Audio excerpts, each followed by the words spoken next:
Everyone at some point in their lives has encountered a desire that felt wrong yet irresistible. This feeling, like a tiny spark, can quickly engulf the mind, body, and soul, making former beliefs and values seem insignificant.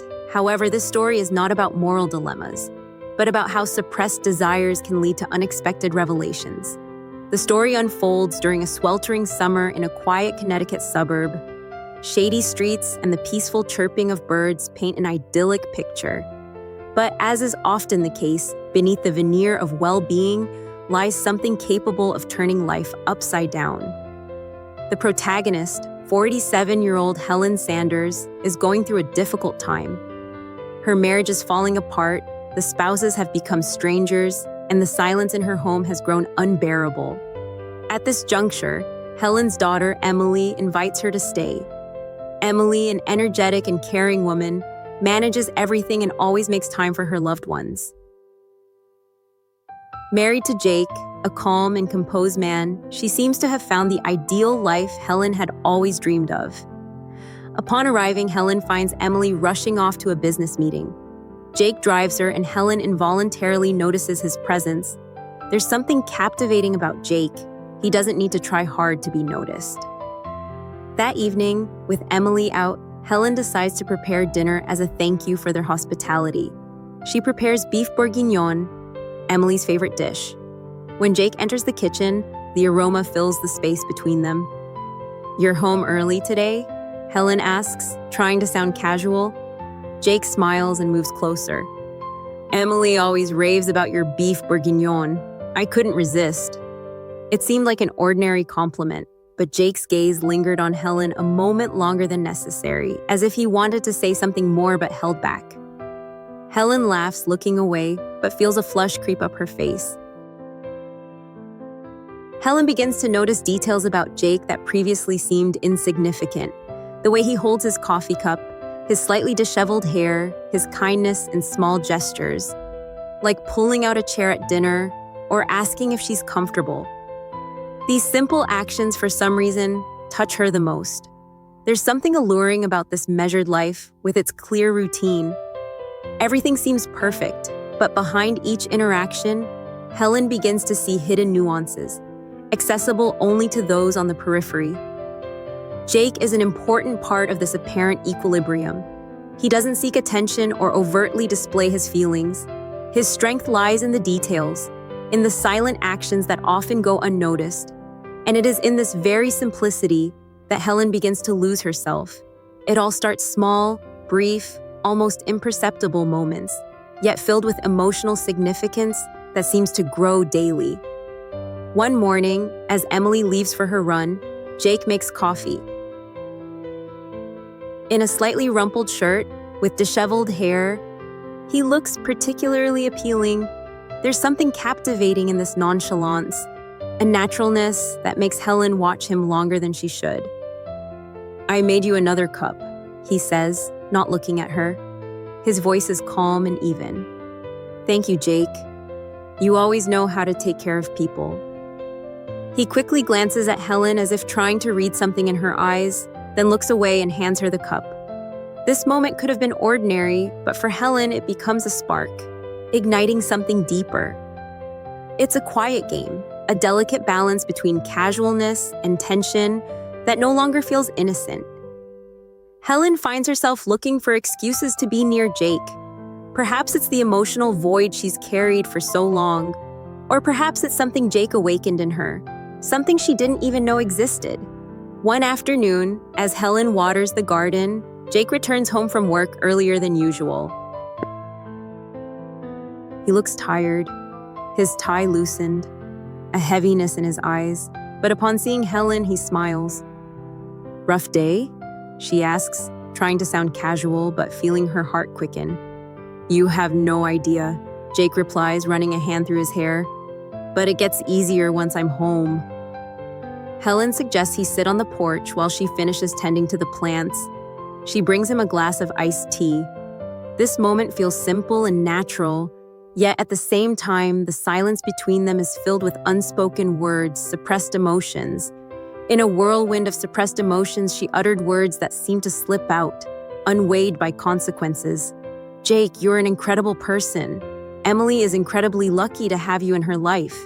He hesitated, his gaze fixed on the glass in his hands. Jake's voice held an undisguised vulnerability, a sincerity that struck Helen to her core. You already do more than enough, she whispered in response, trying to soften her tone. Perhaps you should stop being so hard on yourself. In that moment, their eyes met, and the world around them seemed to cease to exist. It wasn't just a glance, it was something profound, almost intimate, and she realized they had both stepped onto dangerous ground. That evening, while waiting for Emily to return, she decided to cook something special, their favorite beef bourguignon. It wasn't merely a desire to please, but rather an attempt to create a moment that belonged only to the two of them. Even if she wouldn't admit it to herself, as Jake sat down at the table, she felt his gaze on her, sweeping over her as she served the dish. It was subtle, yet palpable. He was watching her, and she knew he was aware of it, just as she was.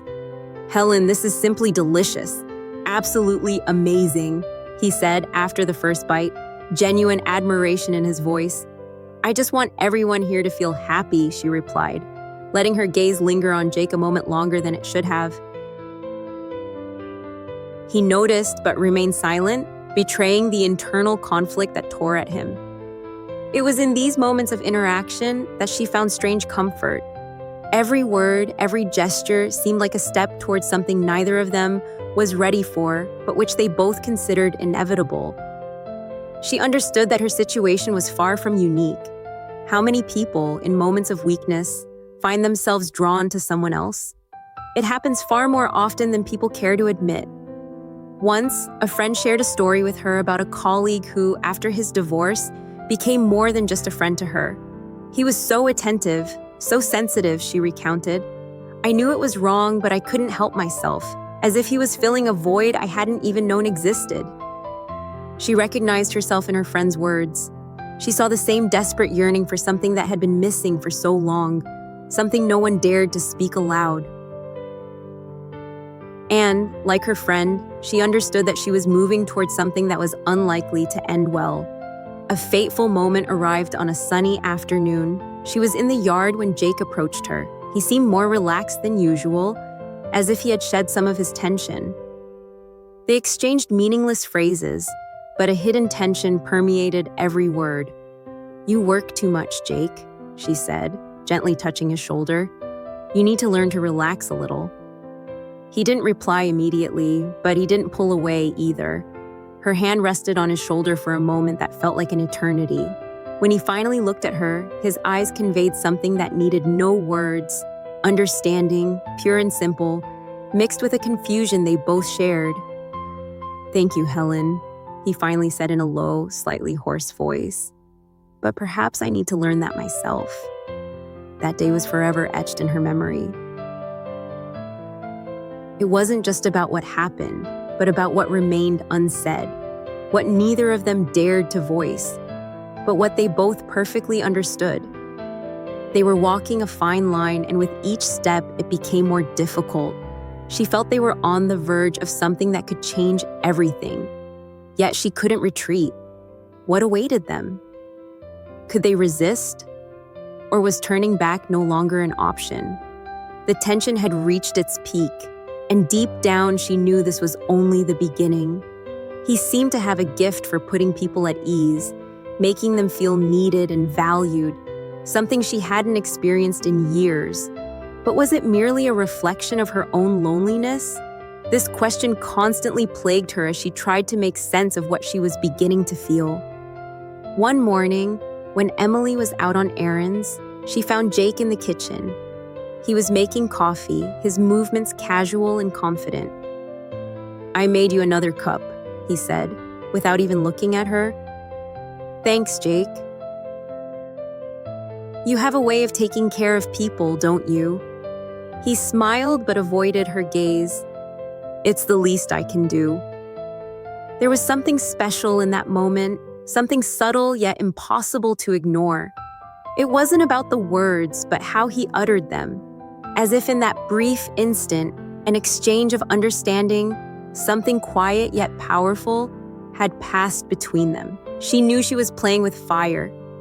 Every time Jake was near, she felt the tension build, as if even the most innocent conversations took on a special weight that neither dared to mention.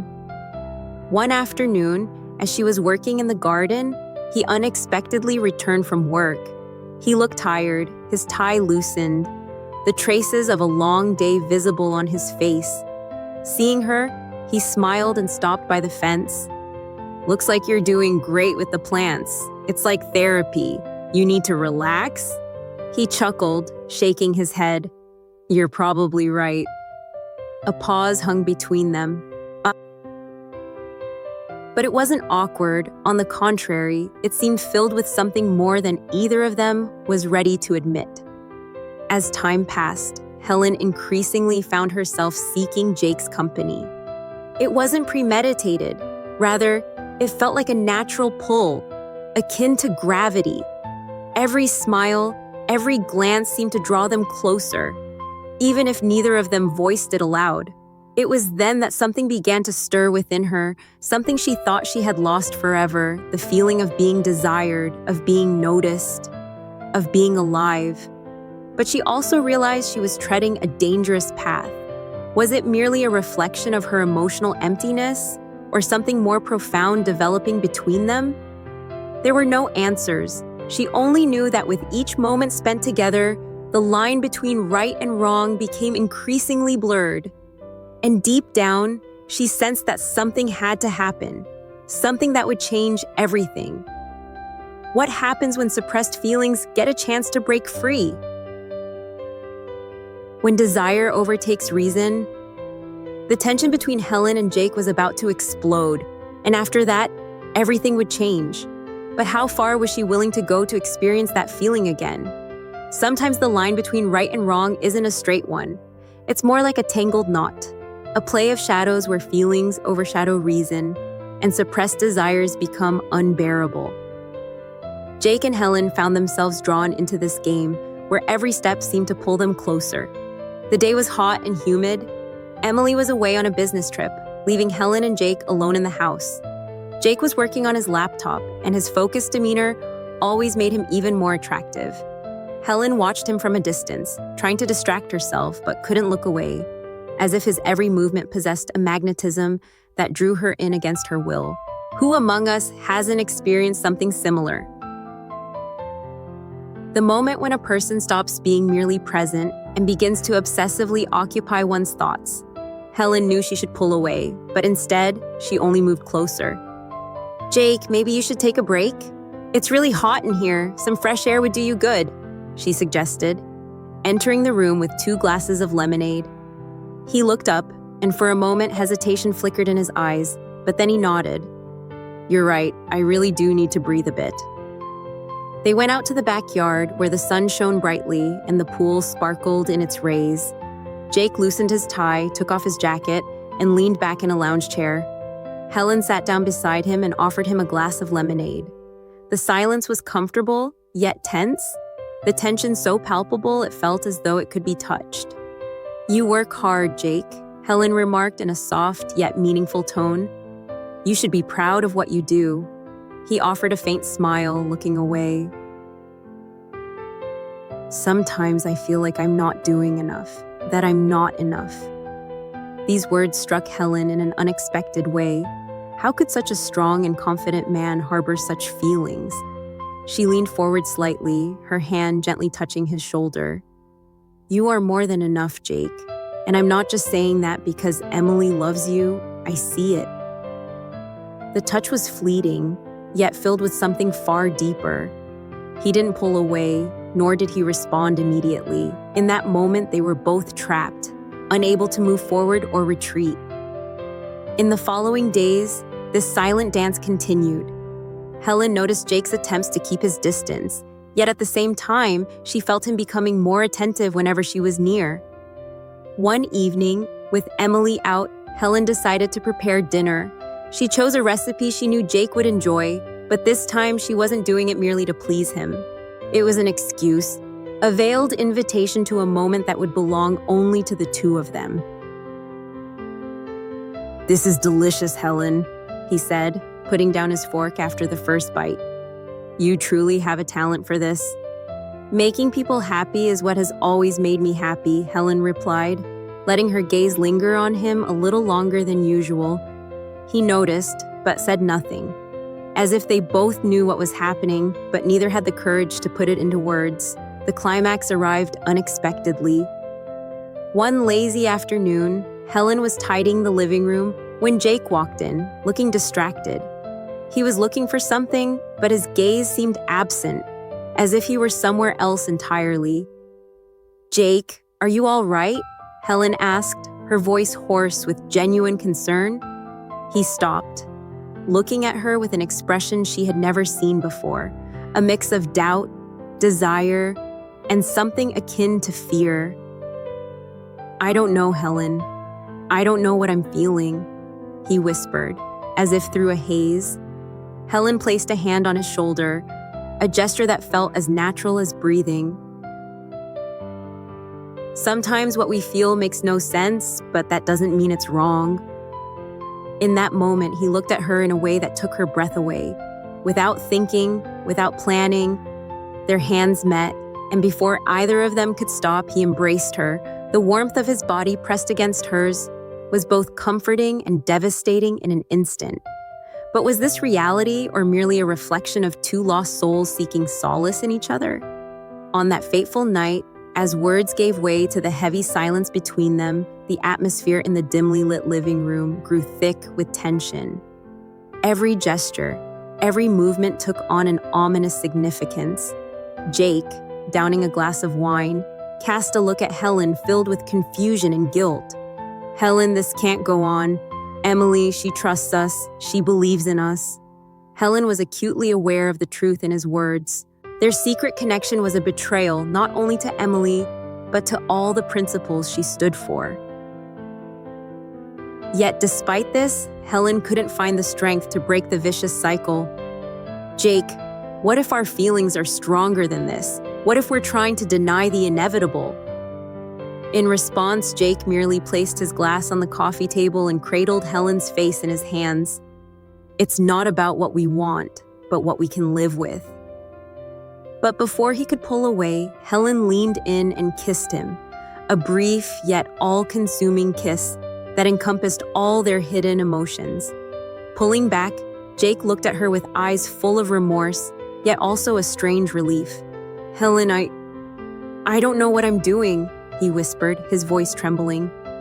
"Neither do I, Jake, but perhaps that's what makes it all feel so real." After that fateful night, everything changed. Jake became more reserved, but he couldn't hide his true feelings. Every glance, every touch was imbued with a secret desire, as if they were balancing on the edge of an abyss. Helen knew she was risking everything. Her friendship with Emily, Emily's trust, the stability Emily had built with Jake, yet at the same time she was experiencing something she had long denied herself. A feeling of being desired, significant, and valued. Secrets have an astonishing ability to accumulate weight. They start small, like a pebble in a pocket, but soon turn into a heavy anchor, dragging one down.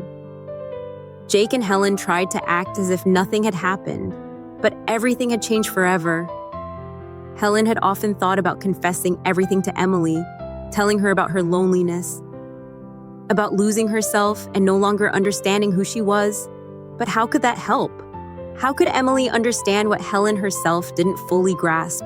It is known that, according to statistics, between 2% and 4% of married couples experience infidelity in some form.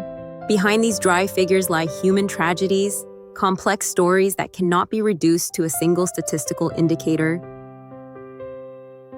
It's not just about physical attraction, but about loneliness, the lack of emotional intimacy, and years lived ignoring one's own feelings. Helen was no exception to this sad rule, becoming a living embodiment of how people can get lost in the labyrinth of human emotions. One evening with Emily out, Jake and Helen found themselves in the living room once more. Jake was agitated and restless, and Helen sensed he needed to discuss what had happened. "Helen, this has to stop," he said, his voice firm yet filled with pain. "Jake, do you think it's that simple? That we can just pretend nothing happened?" "No, it's not simple," he admitted, running a hand through his hair. "But Emily, she doesn't deserve this. We're destroying something she doesn't even know is in danger." Helen knew he was right. She knew their connection was wrong in every way, yet she couldn't help herself. "Jake, I don't know how to stop. I don't know how to pretend I don't feel what I feel." In response, Jake only moved closer to her, as if battling with himself. When he finally embraced her, the world around them ceased to exist. But secrets cannot remain buried forever. Deep down, Helen felt their time was running out. Emily was smart and perceptive, and sooner or later, she was bound to notice something was amiss. What would happen when she learned the truth? Could Jake and Helen bear the weight of their choices without losing everything? There were no answers to these questions, not yet at least. But one thing was clear: what was done could not be undone, and the consequences of their actions were closer than they imagined. What would you have done in their place? Stopped now or gone all the way, no matter the cost? The house plunged into an ominous silence. All its occupants felt the oppressive weight of their secret. Jake and Helen avoided looking at each other, even in Emily's presence. The space between them, once charged with electric tension, had transformed into an insurmountable chasm. They knew they were on the brink of the inevitable. That night, something shifted. Emily walked into the room where Jake and Helen sat at a safe distance from each other, like guilty children, trying to appear innocent. Her gaze flickered from Helen to Jake, and something new appeared in her eyes: distrust, suspicion. "Jake, you've been acting strange for days," she suddenly said, breaking the silence. Her voice was firm, but a note of vulnerability in it made Helen flinch. "And are you all right, Helen? I feel like something is going on, and I don't understand what." Helen's heart pounded wildly in her chest like a trapped bird. A betraying flush crept up her neck, revealing the mix of guilt and fear tormenting her. Jake froze as if struck by lightning, his gaze fixed on the ground, as if expecting the earth to open up and swallow him whole. "Emily, please." She tried to begin, but her voice faltered betrayingly as she attempted to maintain a semblance of calm. "Everything's fine, honey. Perhaps it's just stress. Everyone has difficult periods." Emily gave her a fleeting look, her eyes piercing her mother's face as if trying to discern the truth hidden behind the words. "I hope it's just stress, Mom, because I have a bad feeling." Her daughter left the room, leaving behind a deafening silence. Exchanging a brief glance with Jake, they understood that words were unnecessary. They both knew they were balancing on the edge of a precipice, and falling was only a matter of time. The next morning, outwardly, everything returned to normal. Helen was in the kitchen making coffee when Emily walked in, a cell phone in her hand and a mixture of shock and pain on her face. "Mom, what is this?" she asked in a trembling voice, holding out the phone. Seeing the message on the screen, Helen's eyes widened in horror. It was her conversation with Jake, which had somehow inexplicably fallen into her daughter's hands. She tried to speak, but the words caught in her throat. At that moment, Jake appeared in the kitchen, and the panic on his face spoke volumes to Emily. "So, it's true?" she whispered, the pain in her voice cutting like a knife.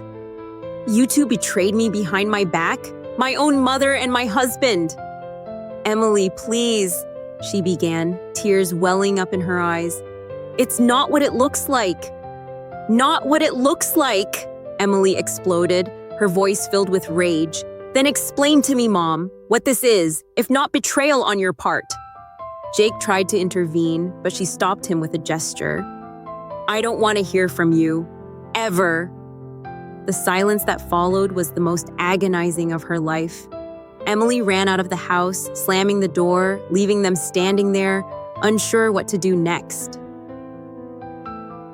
The following days were steeped in guilt and regret. Emily didn't return home, opting to stay with a friend, and refused to answer calls from her mother or husband. The pain of losing her daughter, of realizing she had committed an irreparable act was unbearable. Jake looked even more lost than she did. Soon after, he left the house, saying he needed time to figure things out for himself. Any words felt empty and meaningless. The house felt empty, every corner filled only with the echo of her wrong choice. She sat on the sofa looking at Emily and Jake's wedding photo. They looked so happy, full of hope and plans for the future. How could she have destroyed all of that? Days blurred into one, and she reflected on how the yearning for intimacy and understanding sometimes pushes people to actions that destroy what is most precious.